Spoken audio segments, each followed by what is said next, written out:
Hello everyone, welcome to AS classes. आज start करेंगे vector calculus. इससे पिछली वीडियो में मैंने आपको बता दिया था, एमएसक्यू सेशन था हमारा कैलकुलस का, उसमें बताया था मैंने कि वेक्टर कैलकुलस हम स्टार्ट करने वाले हैं। आई बटन पर वो सेशन आ रहा है, अगर नहीं देखा है तो क्वेश्चन प्रैक्टिस आप कर सकते हैं वहां से। आज स्टार्ट करेंगे वेक्टर कैलकुलस, नया टॉपिक है एकदम। अब होगा क्या, वेक्टर कैलकुलस में आपको अपना कॉन्सेंट्रेशन एकदम हाई रखना है, ठीक है, एकदम हाई। क्यों? क्योंकि इस टॉपिक में क्या होगा, जो भी टर्म हम यूज करेंगे उनका प्रॉपर हमें अगर मीनिंग नहीं पता है तो आप उनका यूज ना एग्जाम में नहीं कर पाएंगे। दिक्कत आएगी एग्जाम में कि जब भी कुछ लैंग्वेज वाइज कुछ लिखा होगा तब दिक्कत आएगी कि इसको हम डिटेक्ट कैसे करें, कैसे इसको डिकोड किया जाए, क्या लिखा हुआ है, इसका मीनिंग क्या है। तो एक एक चीज को ध्यान से देखेंगे और हम एक एक पॉइंट पर एकदम डिटेल में बात करेंगे ताकि आप एग्जाम में बिल्कुल प्रॉपरली हैंडल कर पाएं, ठीक है। तो अब बात करते हैं हमारे चैप्टर वेक्टर कैलकुलस की। तो वेक्टर कैलकुलस में क्या है, देखिए दो डेफिनेशन पहले हैं। तो सबसे पहले वेक्टर के बारे में बात कर लेते हैं। वेक्टर आपको पता है, फिजिक्स में हम 11th 12th में भी पढ़े हुए हैं, थोड़ा सा तो सुना है कि वेक्टर वो क्वांटिटी है जिसके पास डायरेक्शन होगा और एक मैग्नीट्यूड होगा अपना, ठीक है। तो कैलकुलस का मीनिंग क्या है कि इसी के बारे में हमें इसका डिफरेंशिएशन वगैरह कैसे होता है, इसको क्या बोलते हैं, उस डिफरेंशिएशन को किस तरीके से करते हैं, वेक्टर होगा तो, स्केलर होगा तो बाकी सारी हम बात करेंगे। मीनिंग वही है, ठीक है। वेक्टर मतलब वो क्वांटिटी जिसके पास मैग्नीट्यूड हो और एक डायरेक्शन हो। और एक पॉइंट और मैं बता दूं आपको, वेक्टर वो क्वांटिटी है जो वेक्टर लॉ ऑफ एडिशन को फॉलो करे। ये 3 पॉइंट वैसे हम पढ़ते हैं, ठीक है। जनरली 2 पॉइंट ही सब बात करते हैं कि वेक्टर वो क्वांटिटी है जिसके पास मैग्नीट्यूड हो और डायरेक्शन हो। बट मैं कह रहा हूं कि जो वो क्वांटिटी जो वेक्टर एडिशन लॉ को फॉलो करे, वो क्या है, वेक्टर एडिशन लॉ, ठीक है। वो आपको पता होगा, ठीक है। वेक्टर एडिशन लॉ के बारे में हम बात नहीं करेंगे, but vector law of addition आपको सबको पता है मेरे अंदाज से, क्योंकि ये चीज हम 11th 12th में देखते हैं, ठीक है। अगर नहीं भी पता है या आप जानना चाहते हैं तो आप कमेंट बॉक्स में बता दीजिए, मैं इसके बारे में और डिटेल में बात कर दूंगा, क्योंकि अभी हमें टॉपिक स्टार्ट करना है। तो हम डायरेक्टली पॉइंट पर आते हैं, ठीक। ये सब जनरल नॉलेज वाली बात हो गई मैथ्स पॉइंट ऑफ व्यू से। बाकी हमें अगर जानना है तो वेक्टर में डिटेल में बात कर सकते हैं। तो स्टार्ट करते हैं पॉइंट से। First point, vector point function, ठीक है। पहला पॉइंट है, जो पहली डेफिनेशन है वो है वेक्टर पॉइंट फंक्शन। तो वेक्टर पॉइंट फंक्शन में क्या लिखा है, if there exist a vector function corresponding to each point of region R, ठीक है। बस अभी डेफिनेशन पढ़ रहा हूं मैं। देन द वेक्टर फंक्शन, ये एफ, ये वेक्टर का साइन है, F vector is called vector point function and the region R is, R के बारे में बात करेंगे, इज कॉल्ड वेक्टर फील्ड। तो ये तो ये डेफिनेशन। अब है क्या, इसका मीनिंग कैसे समझे। तो देखिए, इस वर्ड को अगर आप लास्ट से स्टार्ट करें, जैसे फंक्शन, तो फंक्शन देखिए आपको पता है एक्स वाई और जी, कोई भी वेरिएबल का फंक्शन, मैंने एक्स वाई जी का एग्जांपल ले लिया, फंक्शन होगा। उसके बाद क्या हुआ, फंक्शन हो और पॉइंट, यानी किसी पॉइंट पर वो फंक्शन हो, और जब उस फंक्शन में इस पॉइंट को पुट किया जाए तो वो वेक्टर का फॉर्म ले ले, वो एक वेक्टर बन जाए, मतलब तीनों डायमेंशंस को शो करे, ठीक है। एटलीस्ट एक डायमेंशन तो शो करेगा ही ना, कुछ ना कुछ तो शो करेगा, जैसे एक्स डायरेक्शन या वाई या जेड, या एक से ज्यादा भी हो सकती है। तो वेक्टर पॉइंट फंक्शन का मीनिंग क्या हुआ, वो फंक्शन जो किसी पॉइंट पर हमें वेक्टर दे, इसका रिजल्ट वेक्टर आए, वही इसमें लिखा हुआ है। If there exist a vector function corresponding to each point of region R. अब ये रीजन आर क्या होगा, इसके बारे में बात करते हैं। Then the vector function F, ये दो चीजें नई है हमारे लिए। तो जो आर रीजन होगा, देखिए किसी रीजन में ही तो होगा, मतलब कोई एक रीजन ले लेता हूं मैं, एक आर्बिट्ररी ये रीजन ले लिया मैंने, ठीक है। अब कोई एक वेक्टर है, ठीक है, तो ये मान लीजिए एफ वेक्टर है। इस वेक्टर, अब इस रीजन को वेक्टर फील्ड क्यों बोलेंगे, क्योंकि इसमें आप देखेंगे तो एक पॉइंट पर एक एफ वेक्टर आया, फिर एक और, यानी हर पॉइंट पर हमें एक वेक्टर मिल रहा है, ठीक है। अगर हर पॉइंट पर एक वेक्टर मिलता जा रहा है तो ये जो ओवरऑल जो रीजन बना, जो रीजन आर है, वो क्या कहलाएगा, यानी कि मोर देन वन वेक्टर्स है, तो सारी ये टोटल मिलके क्या कहलाया, आर जो कहलाया वो हुआ वेक्टर फील्ड, ठीक है। आई होप ये क्लियर हुआ होगा आपको कि आर को मैंने वेक्टर फील्ड क्यों बोला, ठीक। अब ये तो आपको समझ आ गया होगा।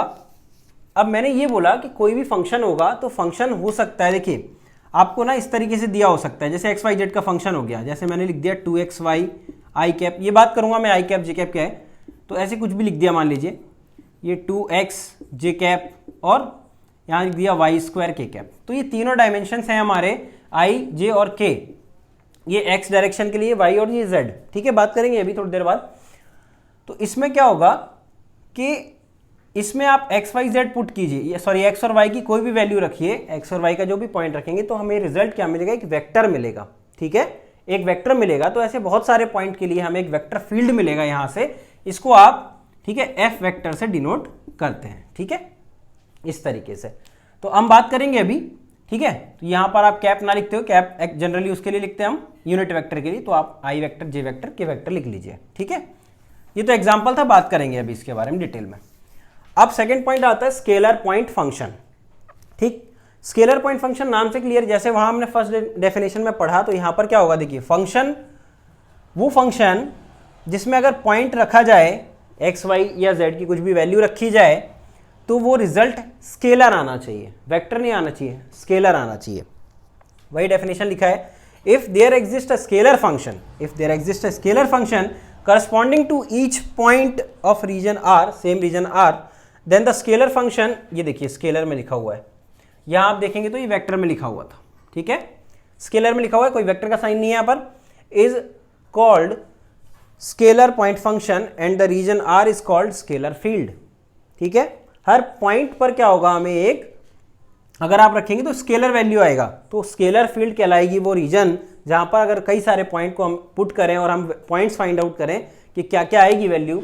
जैसे मैं अगर फाई सपोज कर लीजिए, ये मेरा फंक्शन है, तो ये phi of X Y Z मान लेता हूं यहाँ पर, तो ये कुछ भी दिया हो सकता है मुझे, X square Y plus Y Z plus Z square, कुछ भी दिया हो सकता है।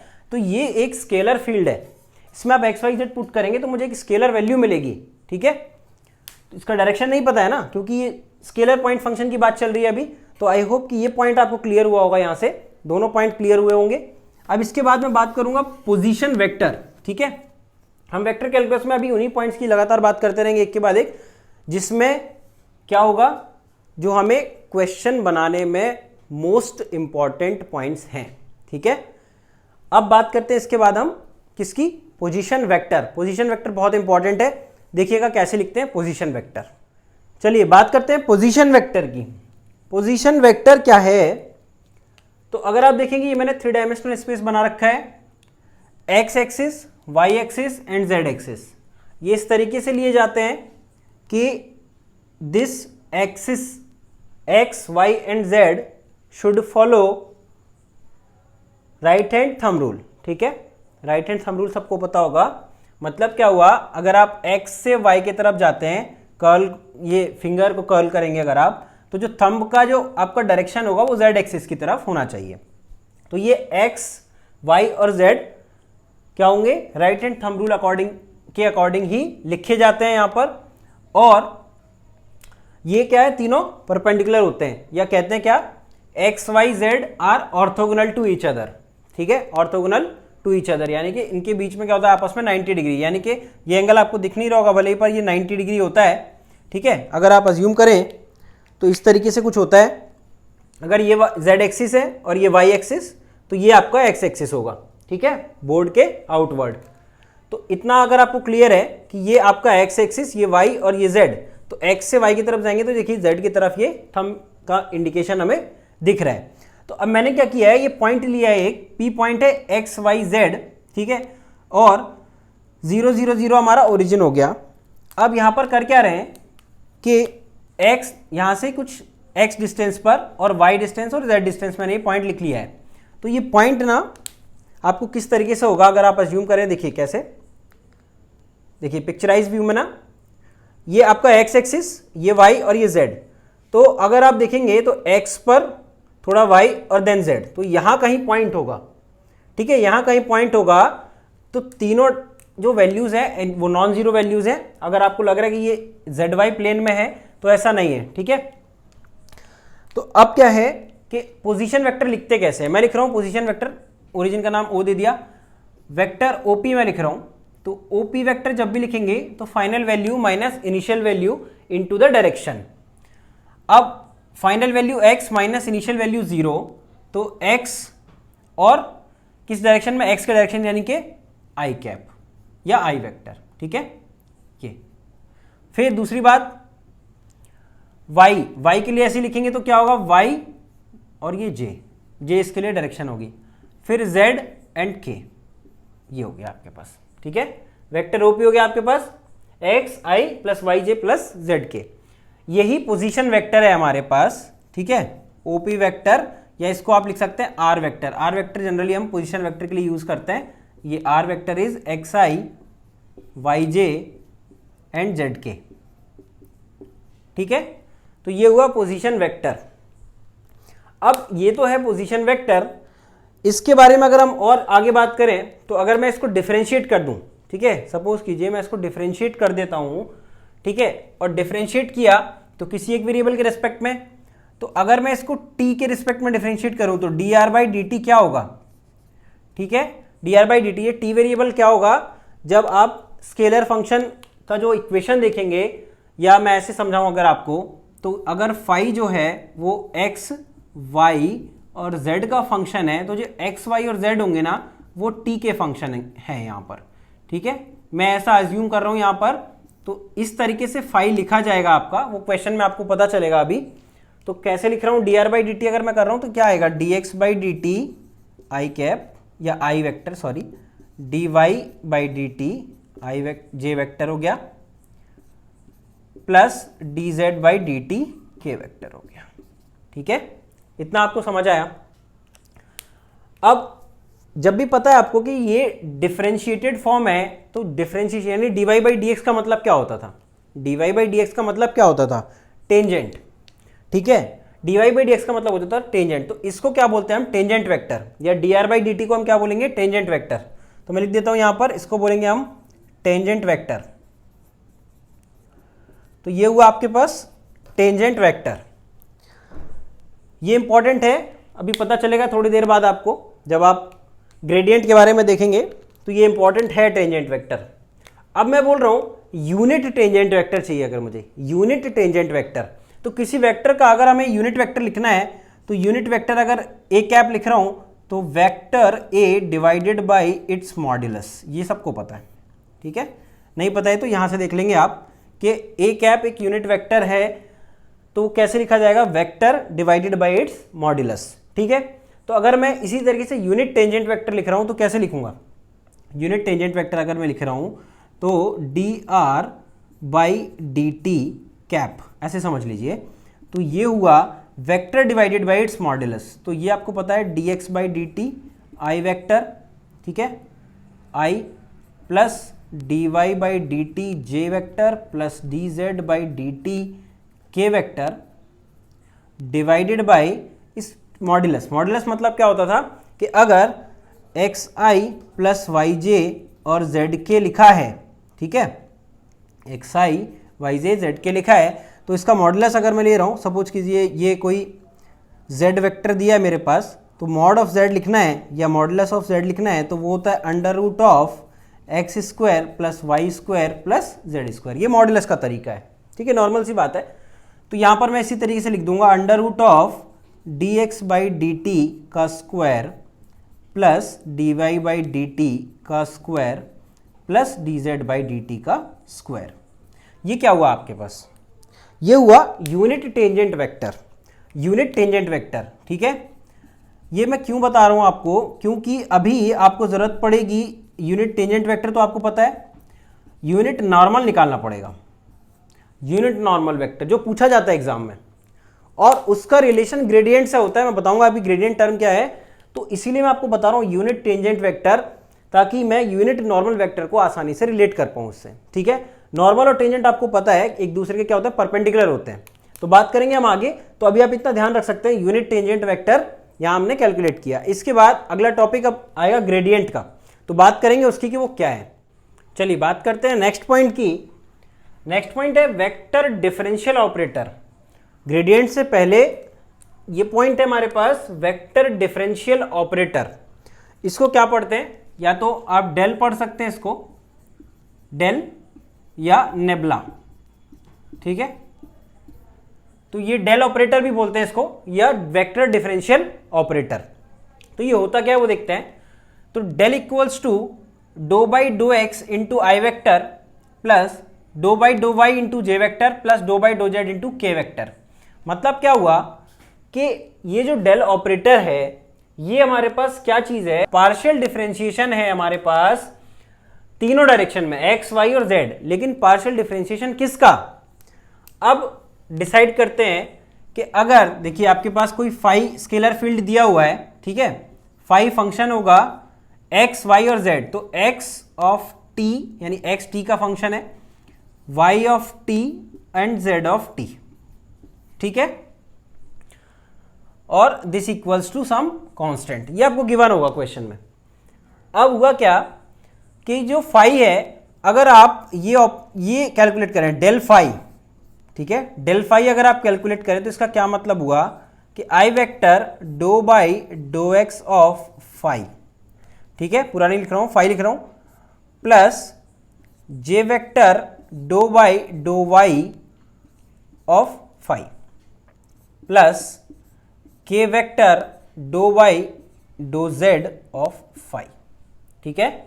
तो जो डेल फाई है यही डेल फाई कहलाता है ग्रेडियंट, ठीक है, यही डेल फाई क्या होता है, ग्रेडियंट, ठीक है, यही हमारा क्या है, ग्रेडियंट है।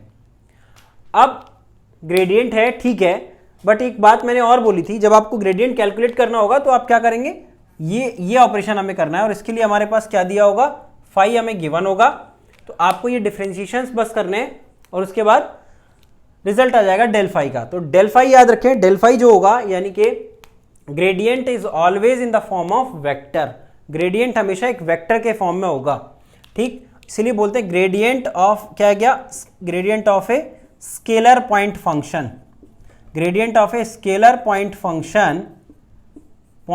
Function is always a vector.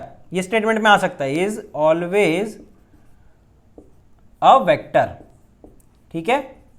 तो इसको ध्यान रखेंगे आप, एमएसक्यू बनाया जा सकता है इसके ऊपर, क्योंकि अभी और आगे पढ़ेंगे डाइवर्जेंस वगैरह, तो उसमें भी पॉइंट आते हैं ऐसे, तो बात कर सकते हैं वहां पर एमएसक्यू का क्वेश्चन बन सकता है।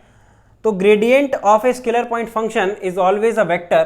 तो जब भी आप फाई कैलकुलेट करेंगे, यहाँ पर डिफरेंशिएशन है, ये तो पार्शियल आई जे के तो हमेशा रहेगा, तो डेल फाई क्या हुआ हमारे पास, एक वेक्टर हुआ, ठीक है।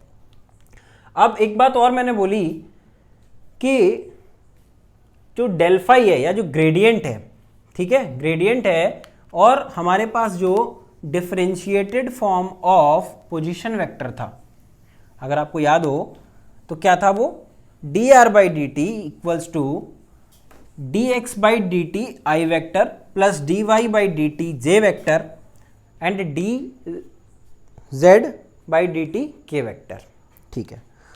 तो उसमें और इसमें क्या रिलेशन है, यानी ग्रेडियंट में, उसकी बात करते हैं।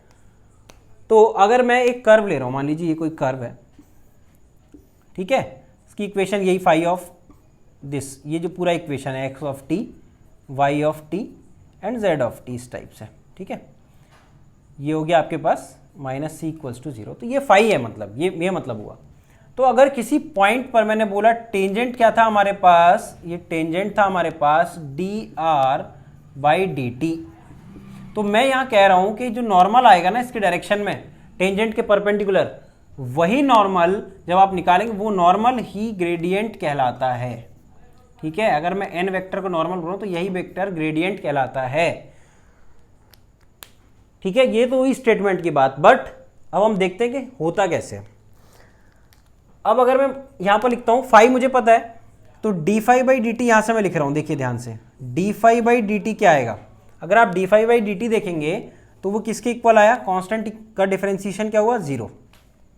अब हुआ क्या कि d phi by d t आप कैसे लिखेंगे, d phi by d t आप ऐसे लिखेंगे कि पार्शियल डिफरेंशिएशन यूज करेंगे, क्योंकि एक से ज्यादा वेरिएबल पर डिपेंड कर रहा है ना।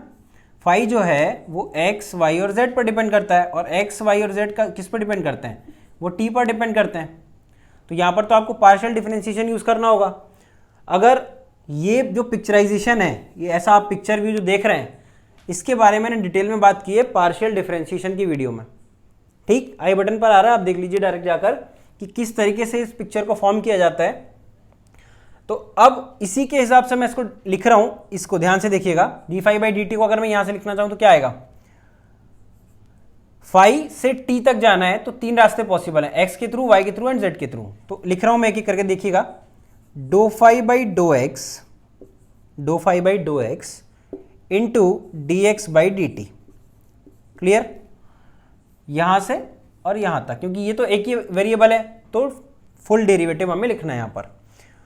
प्लस और क्या लिखेंगे यहां पर, dो फाई/डो y और हुआ इंटू dy/dt। क्लियर, नेक्स्ट और क्या लिखेंगे हम, यहां लिख रहा हूं मैं, तो dो फाई/डो z into dz/dt equals to 0। ठीक है, ये 0 कहां से आया, ये यहां से आया, और ये कहां से आया था, डिफरेंशिएट करने के बाद। इतना क्लियर हुआ। अब अगर आप ध्यान से देखेंगे, इस चीज को मैं हटा रहा हूं यहां से, तो ये जो मैंने लिखा है पूरा एकदम, जो एक्सप्रेशन इस पिक्चर से देख के जो लिखा है यहां पर, वो क्या हुआ हमारे पास, इसको अगर आप इस तरीके से लिखें कि, ध्यान से देखिएगा, dो फाई/डो x आई वेक्टर प्लस dो फाई/डो y j वेक्टर प्लस dो फाई/डो z k वेक्टर। ठीक है, डॉट, ठीक है, डॉट प्रोडक्ट ऑफ वेक्टर की बात कर रहा हूं, डॉट, फिर लिख रहा हूं dx/dt i vector plus dy/dt j vector plus dz/dt k vector. ठीक है, ये ध्यान रखें, dो फाई/डो z था, dो फाई/डो y, dो फाई/डो x, और ये फुल डेरिवेटिव है। क्या मैं इस कंप्लीट लेफ्ट साइड को इस तरीके से लिख सकता हूं, इक्वल्स टू 0। ठीक है, देखिए वापस आप करके देखिए, डॉट प्रोडक्ट कैसे लिखते हैं, i.i 1 होता है, और i.i के अलावा, यानी कि अगर i.j है, i.k है, यानी कि डिफरेंट अगर होंगे डायरेक्शंस, तो उनका डॉट प्रोडक्ट 0 आता है, सिंपल सी बात है। अब हुआ क्या कि आप यहां पर डॉट प्रोडक्ट परफॉर्म करिए, तो दो फाई/डो x डॉट dx/dt, तो ये दोनों टर्म मल्टीप्लाई होंगे, ये रहे, देन सेकंड हुआ एंड थर्ड हुआ। इतना क्लियर हुआ, यानी कि इस चीज को मैं ऐसे लिख सकता हूं, सही है। अब इसको आप ध्यान से देखिए, तो ये क्या है, ये है क्या, यही तो है डेल फाई, ये है डेल फाई, देख पा रहे होंगे आप, डेल फाई यही है। और ये चीज क्या है, ये चीज है आपके पास dr/dt वेक्टर। ठीक है, दो वेक्टर का ही डॉट प्रोडक्ट होता है, डेल फाई हमेशा एक वेक्टर आता है, dr/dt एक वेक्टर है, तो इन दोनों का डॉट प्रोडक्ट क्या दिख रहा है मुझे, 0 दिख रहा है, ये मतलब हुआ। अब इन दोनों का डॉट प्रोडक्ट अगर आप देख रहे हैं तो 0 दिख रहा है, तो इसका क्या मतलब हुआ, और ये मुझे पता है कि ये टेंजेंट है dr/dt, ये यहां मैंने दिखाया आपको, टेंजेंट है, ये टेंजेंट है, और दो वेक्टर का डॉट प्रोडक्ट अगर a.b अगर 0 है, तो a.b आपको पता है, sorry, vector a vector b, ये, तो a.b को आप किस तरीके से लिखते हैं, a mod b cos theta होता है angle between the two vectors, और अगर ये एंगल 90 डिग्री हो जाए, मान लीजिए थीटा अगर 90 हो जाए π/2, तो a.b आपके पास क्या आता है, 0 आता है। ठीक है, a.b अगर 0 आ रहा है, इसका क्या मतलब हुआ कि ये टेंजेंट है और इन दोनों का डॉट प्रोडक्ट 0 आ रहा है, मतलब ये वेक्टर इस वेक्टर के परपेंडिकुलर होगा। ठीक है, यहां से ये चीज प्रूफ हुई, परपेंडिकुलर होगा, मतलब क्या हुआ कि अगर ये टेंजेंशियल वेक्टर है तो ये नॉर्मल वेक्टर होगा ही होगा। ठीक, तो यहां से मैं बोलता हूं कि डेल फाई जो होता है, यानी कि ग्रेडियंट डेल फाई जो होता है, या ग्रेडियंट ग्रेड ऑफ फाई आप लिख सकते हैं इसको, ग्रेड ऑफ फाई, ठीक, वो आपके लिए नॉर्मल वेक्टर ही होता है, normal vector to the surface, या scalar point function, scalar point function phi. ठीक है, normal vector to the scalar point function phi. ठीक है, मैंने आपको शो भी कर दिया और ये मैथमेटिकली हमने यहां दिखा दिया प्रूफ करके। अब ठीक है इतने से, लेकिन अब क्या पूछा जाता है, आपसे पूछा जाएगा कि find the unit normal vector corresponding the phi. Phi आपको गिवन होगा, यूनिट नॉर्मल वेक्टर पूछा जाएगा। तो सिंपल सी बात है, नॉर्मल वेक्टर आपको पता है डिवाइडेड बाई इट्स मॉड्यूलस। तो यूनिट नॉर्मल वेक्टर कितना हो गया, यहां मैं लिख रहा हूं यूनिट नॉर्मल वेक्टर, अगर मैं लिख रहा हूं तो क्या होगा, grad phi upon mod grad phi. ठीक, grad phi upon mod grad phi, clear. तो इसको ही मैं एन कैप लिख देता हूं, एन कैप मतलब unit normal vector, grad phi upon mod grad phi. बहुत इंपॉर्टेंट है यूनिट नॉर्मल वेक्टर, ध्यान रखिएगा बिल्कुल। ठीक है, तो यही चीजें हैं कि डायरेक्टली वो ग्रेड वर्ड या ग्रेडियंट वर्ड या डेल्फाई वर्ड ना बोल के वो आपसे इस लैंग्वेज में बात करते हैं, यूनिट नॉर्मल वेक्टर बोलते हैं वो। ठीक है, calculate the unit normal vector corresponding to phi. Phi आपको गिवन होगा। ठीक, बाकी देखते हैं वो क्या पूछता है, इसके अलावा भी और क्या बात हो सकती है वो आगे हम देखेंगे। तो आज यहां तक रखते हैं हम, इसके बाद हम आगे देखेंगे डायरेक्शनल डेरिवेटिव, और इस पर बेस्ड में आपको एक क्वेश्चन भी करवाऊंगा। ठीक, नेक्स्ट वीडियो में आपको मिलेगा, क्या मिलेगा, डायरेक्शनल डेरिवेटिव। बहुत ही इंपॉर्टेंट टॉपिक है डायरेक्शनल डेरिवेटिव के बारे में, जब मैक्सिमम होगा मिनिमम होगा काफ़ी बात है उसकी आगे। तो डायरेक्शनल डेरिवेटिव इंपॉर्टेंट है और इसके क्वेश्चंस हम करेंगे नेक्स्ट वीडियो में। तो बिल्कुल आपने अगर यहाँ तक देखा है तो लाइक करके जाइएगा, सब्सक्राइब कीजिए चैनल को पहली बार अगर देख रहे हैं, और बेल आइकन ज़रूर प्रेस कर लीजिएगा नोटिफिकेशन के लिए, ताकि नोटिफिकेशन प्रॉपरली आपको टाइम टू टाइम मिलते रहेंगे। तो मिलते हैं नेक्स्ट वीडियो में डायरेक्शनल डेरिवेटिव, और उसके बाद आगे बात करेंगे नेक्स्ट वीडियोस में डाइवर्जेंस, कर्ल, ठीक है, एंड सो ऑन। तो देखते हैं फिर आगे नेक्स्ट वीडियो में। Okay, thank you.